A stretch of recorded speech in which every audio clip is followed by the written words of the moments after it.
Khona ney'ngane zakwethu ake ngibelele phinde futhi nginamukele kuyona i-channel ehamba phambili i-Radio Inkezi. Lami igama ngifeza ngodutshu ngakhumalo bathi ila sibona amagumede. Ngana kwethu-ke ukuthi mhlambe usemusha kuleli khasi zophinde ngicela wenze kufanelekile ukuthi uyasubscribe, ungakhohlwa ukukhomenta no-like nokushare bese ngilandela Facebook @Radio Inkezo ZA.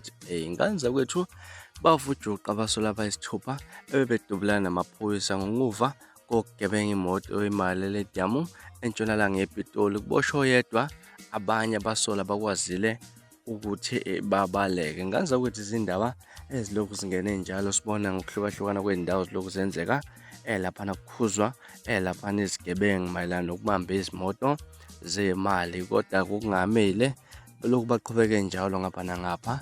Akupheli mandla lamaphoyisa alokhu aqhubekile nokwenza okuhle ukuthi-ke azame ukulawula isimo laphana-ke mangabe kukhona isimo esicishe esifane nalesi nje, nakuba kugcine sekuba khona abantu abazihambelayo bagcina sebethela amachaphazela mangabe kwenzeka isigameko sokungabe kuxazululwa kwabantu abasuke begebenga ukubamba imoto yemali. Kodwa-ke siyabonga ngaphansi zakwethu ukuthi nje siyalawuleka isimo ngapha nangapha, bazama ukuqondisa lesi simo. Mina-ke angazi ukuthi mhlawumbe ithini lwakho uvo ngalolu daba, kodwa ke la sibona sengiphuma kanjena ngiyanithembisa ukuthi futhi ngiyabuya nezinye izindaba ezilandelayo kwividiyo elandelayo. Kwakho nje ukusubscribe nisiphathe kahle, ibe nosuku olumnandi, ngithanda khona.